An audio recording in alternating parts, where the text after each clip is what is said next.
pumerta naman ng tatlo. Sagutin na lang daw ni Nina yung mga paratang laban sa kanya. Nakatutok si Ivan Maynina. Bilang bahagi ng pagdilig sa 200 million damage suit ni Vice President Jejomar Binay laban sa mga anyay ng sabwatan para siraan siya, nagpadala ng written interrogatories o mga katanungan ng kampo ni Binay. Ang pinadalahan, ang mga negosyanteng Francisco Enrico Gutierrez at Salvador Zamora na sinasabi nilang supporter ni LP Presidential Candidate Mar Rojas. Hindi pa raw sumasagot ang dalawa. If they will not respond as required by the rules, that is an implied ambition already. Na inaamin nilang totoo nga yung mga tanong namin na nilalagay doon. Tinanong sina Gutierrez at Zamora kung meron nga bang pulong na naganap kung saan pinag-uusapan o umano'y paninira kay Binay na tinawag na Oplan Nogno. Sabi ng kampo ni Binay, doon daw pinagplanuhan ng Senate Blue Ribbon Subcommittee hearing, pati ang iba pang hakbang para siraan daw si Binay.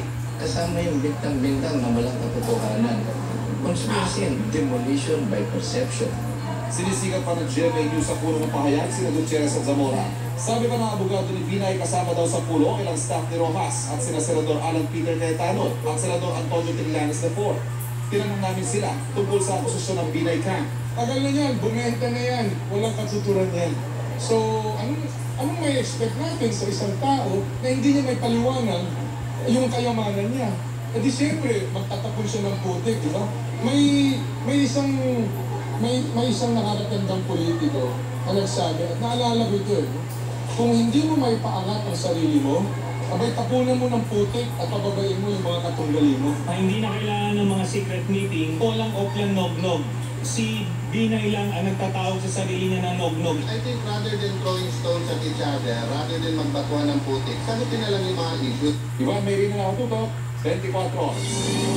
Nasa 8 tonelada ng mga pinaklas na campaign material ang nakokolekta ng MMDA at DPWH. Ang ilang grupo nakakita po ng paraan para mapakinabangan ang mga ito at hindi na makadagdag pa sa kalat. Nakatutok si Rafi Kimas.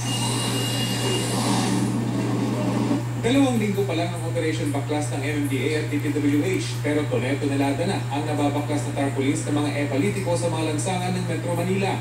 Umaabot na sa humigit kumulang 8 tonelada ang kanilang nakolekta. At para hindi masayang, isang parig na nagsasagawa ng outreach program sa Babuyan Islands ang nanawagan sa MMDA na ibigay na lang ito sa kanila. Nasa Santo Domingo Church na sa Quezon City ang mga tarpaulins na